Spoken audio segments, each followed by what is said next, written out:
Hi, this is Michelle from Woolly Rhino Crafts, and you've found your way to my big video about how to put together Blue Badger. This video is just for assembly, and you can find links to the written pattern in the description along with other pertinent links you may want to check out. I'm doing this video a bit different and making one long video with chapters instead of a bunch of smaller videos. Why? Because I wanted to try it. These videos are a learning experience for me and also for you because learning is cool and you should never stop learning. All of the segments of this video are in the order they are in the pattern, so it should be easy to follow along or just jump to the section you need. The links in the pattern correspond to the sections. Anywho, let's get into this and attach Blue Badger's belly to his body. This round ball is Blue Badger's body. You'll notice I worked in BLO, back loops only.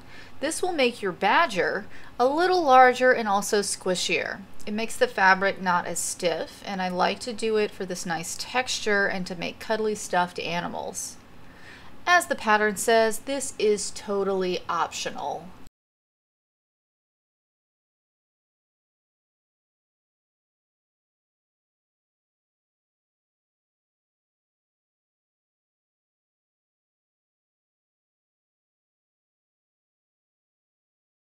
Position and pin the yellow belly into place on what you want to be the front of the body.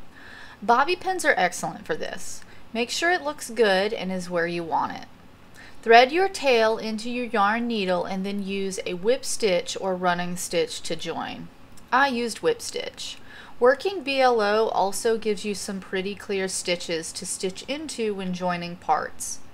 Work all the way around and into every stitch along the edge of the belly piece and sew it to the nearest stitch on the body.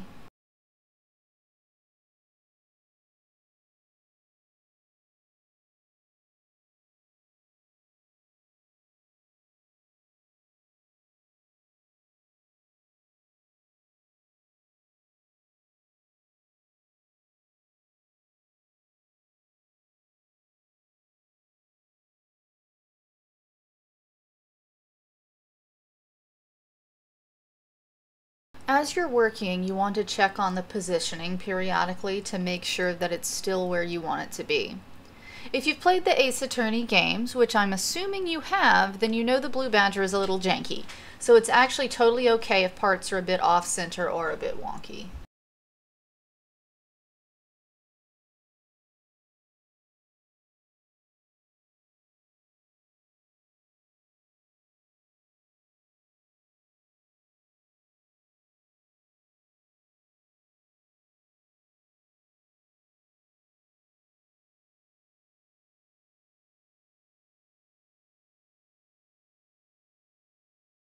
I also hope that working BLO made the stitches easier to see as I'm joining the parts.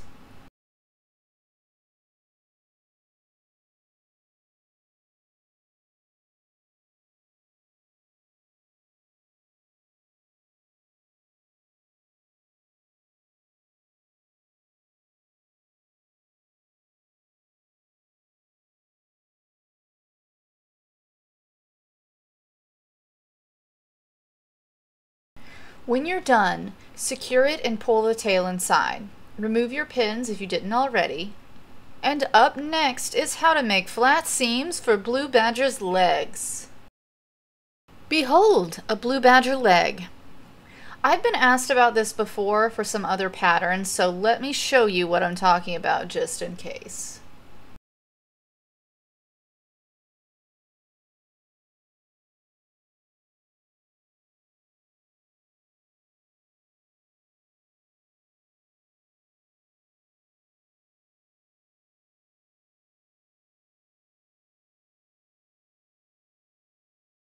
You want to have tapered off the stuffing so there's more at the toe end than at the open end.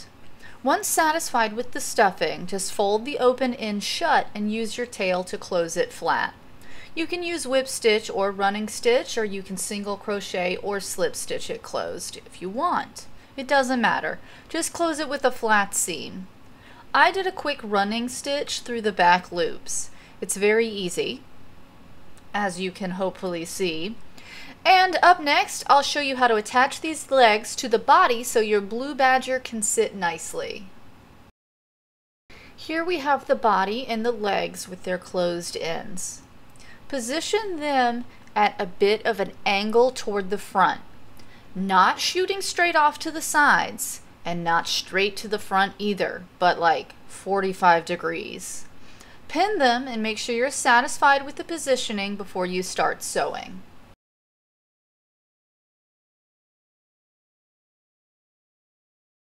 Notice how not stuffing the whole leg creates a flat base. Pick a leg and secure it to the body.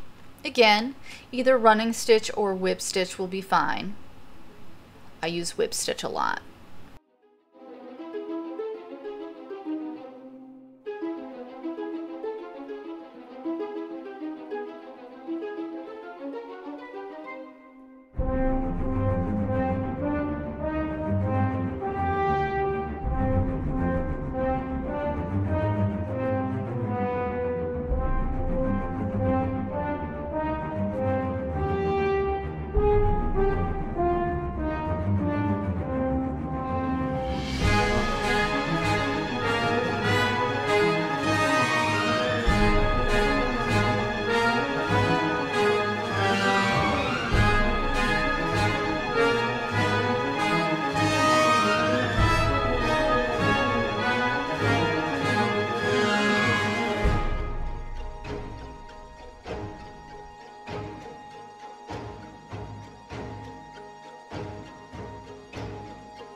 Sewing the bottom is very easy because of that flat seam I had you do, but then sewing the tops of the legs can be a bit tricky.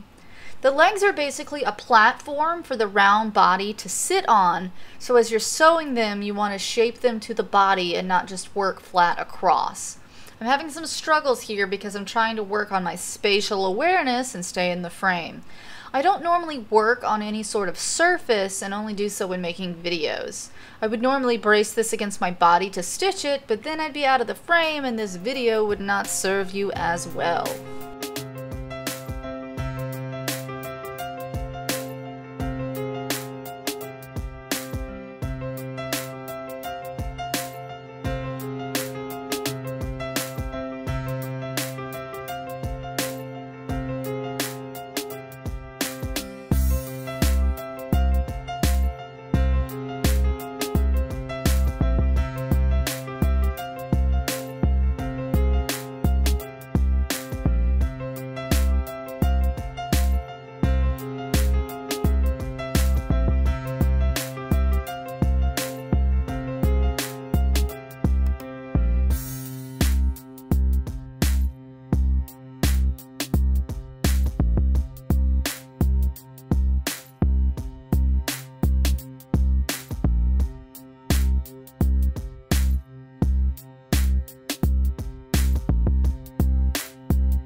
finished, you can do some soft sculpting to move the stuffing around as you see fit. See how the legs make this nice base? Secure, tie off, and pull in your ends. Do the other leg in the same way, and up next we'll be doing the face details. Here is Blue Badger's face. Figure out where you want the eyes and pin them. For the eyes, unlike the previous parts, I'm going to be joining with a running stitch and not a whip stitch. Whip stitch is still fine, but when sewing a flat piece to a flat piece, I like to do running stitch instead. Be mindful of this longer tail from the face that you need to sew the face onto the head later. The other shorter tails don't matter, and if they get caught up in your sewing, it's fine. It will get them out of the way. The black is a little bit hard to see, but hopefully you can get the idea. I work into each of the loops around the edge of the eyes, and I'm going to sew on both eyes for you so you have lots of time to watch. Or, fast forward to the next bit. It occurs to me only now that I'm recording the voiceover for this that perhaps, maybe, I should have sped up some parts of this video, but I did not, so here we are. As I said in the intro, learning is important, and I'm learning about making videos.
If your tails from your eyes are long enough, you're welcome to use them for the next part. My tails were not long enough, but now it's time to embroider on the nose and mouth. I need a new length of black yarn threaded in my yarn needle, and I'm going to show you how to do this.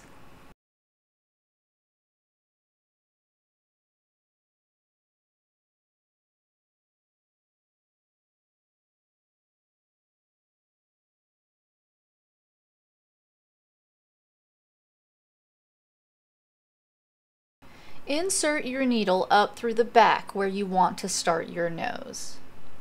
And we're going to do some tiny stitches, working into the holes between the crochet stitches. Also do tiny stitches for the mouth. Tiny stitches make smoother curves, and the blue badger has a sort of crooked smile, so he needs a nice curved mouth. Keep your tension the same for each of your stitches so they're all even. And that's all you need to do for this guy's face.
Tie off your ends on the back. I recommend box knots. And then you're ready to attach this face to the head.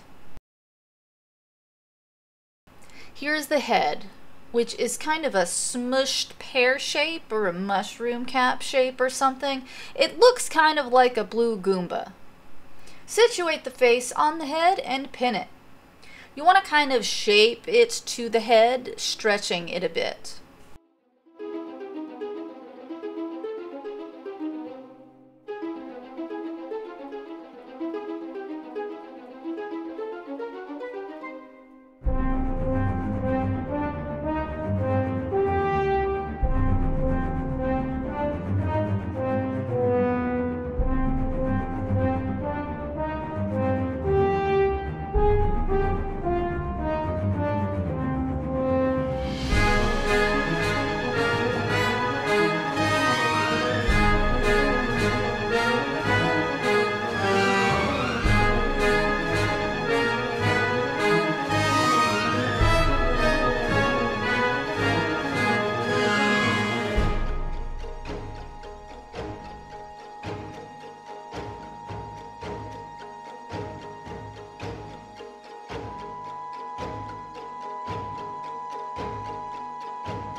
I used whip stitch and worked in every stitch around, which is why working that border around was important.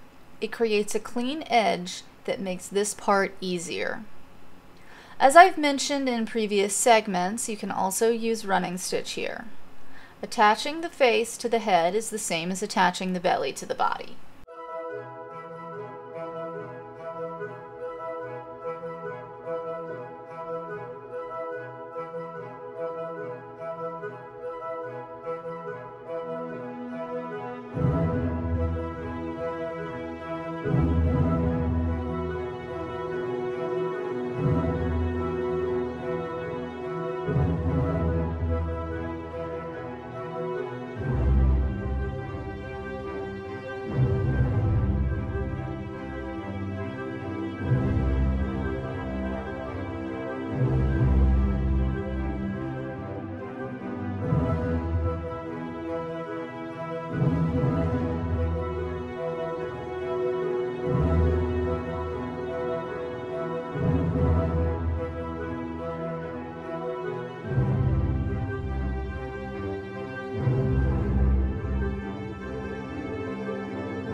This is another part I should have sped up, but again, we're all learning together here.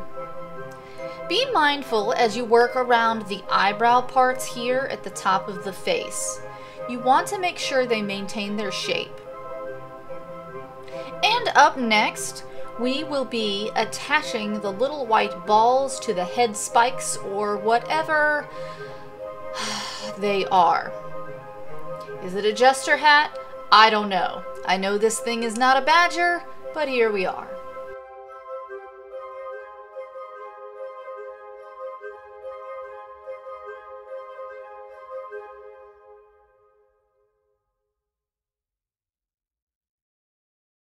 It's easier to attach these tiny white balls, which I think are supposed to be bells maybe?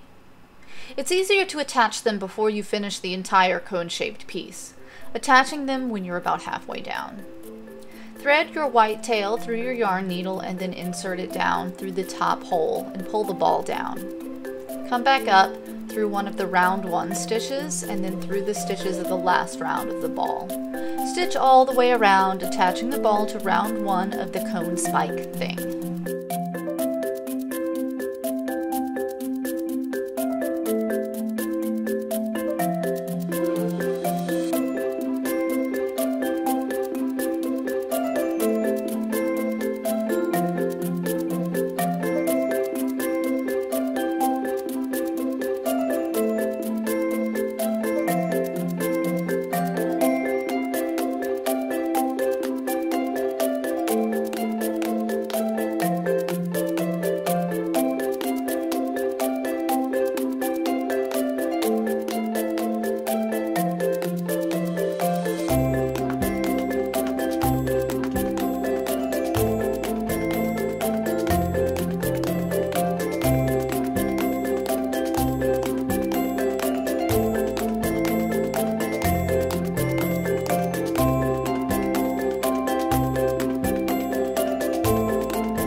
Shape it a bit more nicely by inserting the needle straight up through the whole thing and pulling it down to keep it rounded.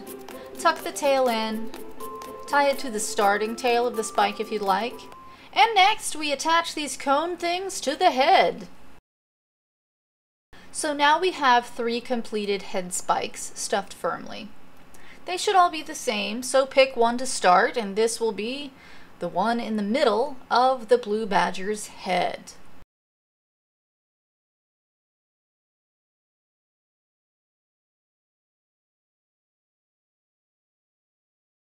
Position it so that the edge comes right down to just above the face, and you want it right in the center on the top of the head. I began struggling to stay in the frame right here for this part. Again, I don't normally work on a desk, and for real, staying in the camera frame is way harder than it seems. You try it. I dare you. You try to film yourself making something and you stay in the frame the whole time and let me know how it goes in the comments.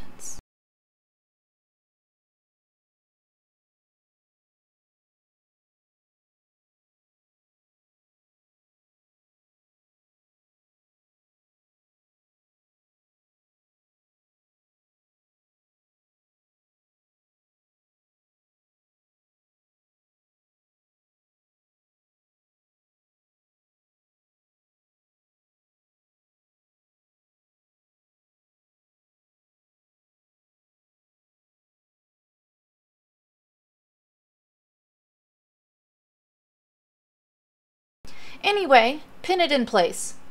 I attached this piece a bit differently than the previous pieces. I used whip stitch, but I grabbed the front loops on the spike instead of the back. This makes it a bit more firmly attached so that it remains upright without any sort of wiring. Do 2 passes around if you want it to be even more sturdy.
You will likely need to add some additional stuffing to the base before you attach it completely.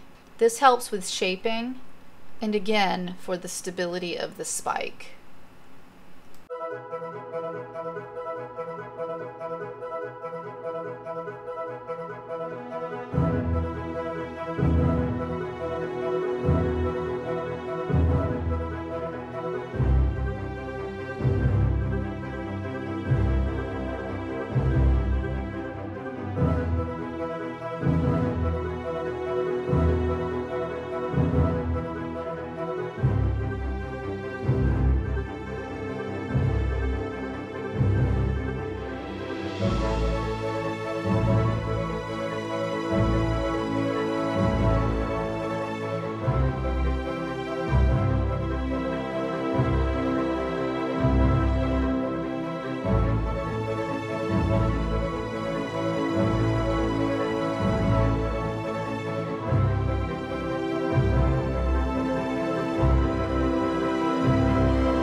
Now, let's get the next spike into position on the head. You want it to butt up against the middle spike and overlap it where they meet. You don't want it attached next to it because then it will be sticking out of the side of the head, which isn't correct. The 3 spikes are bunched together at the top. Let me also pin the 3rd spike so I can get the overlaps to be as similar as possible before I stitch these into place.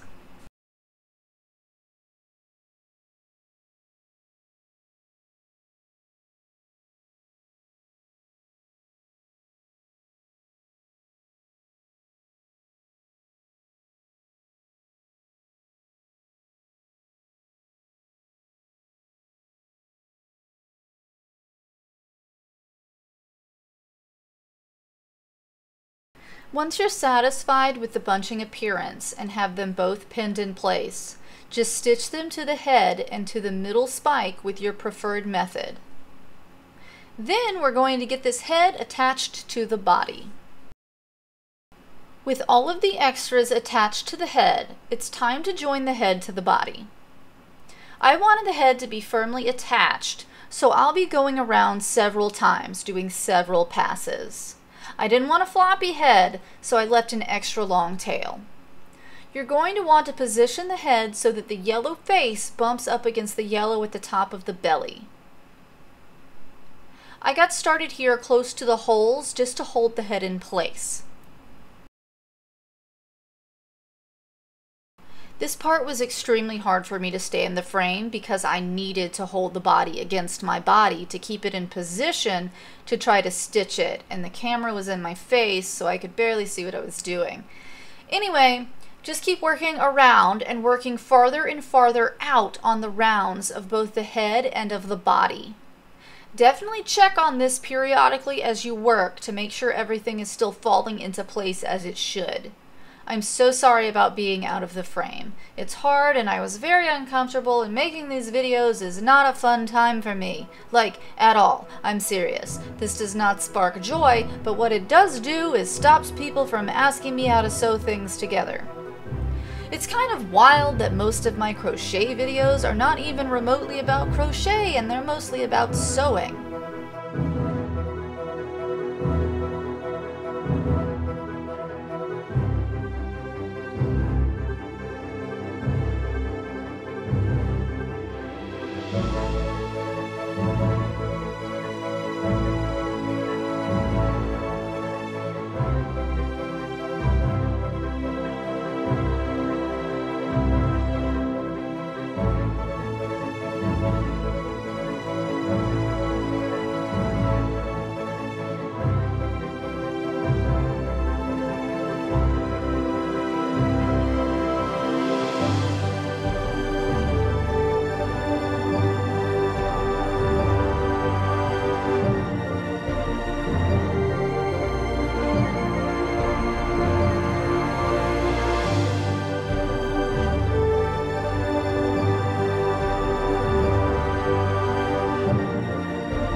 I was out of frame.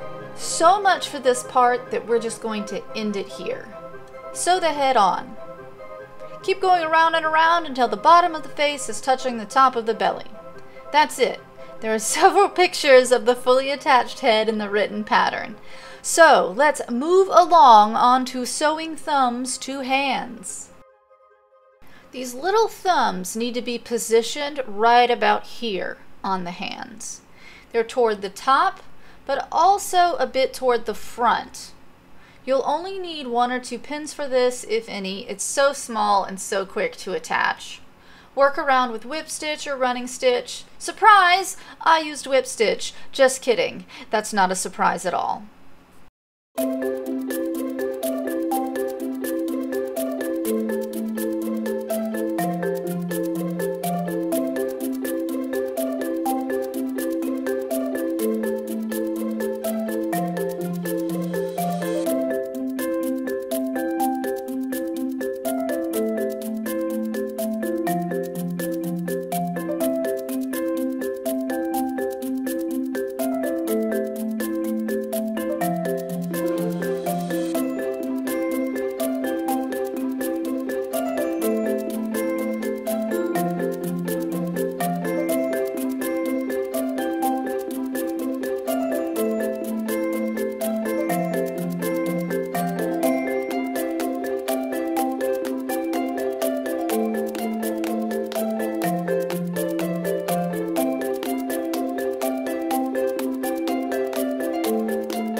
And finally, lastly, we'll be sewing the arms to the body.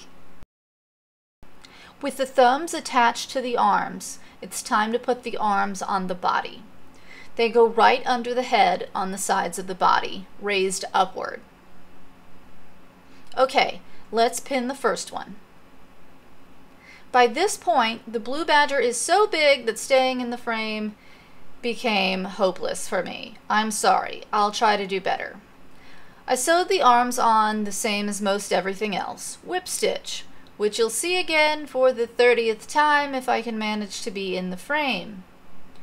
Note that I sewed the top part of the arm right into the seam where I attached the head to the body.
add a bit more stuffing to the base of the arm to help it stick out. You want the bottom area stuffed pretty firmly. You can also do multiple passes around the arm to give it more stability. I worked around twice because I wanted the arms to be as sturdy as possible without wiring them. There is, of course, a video about wiring, and the link is in the description.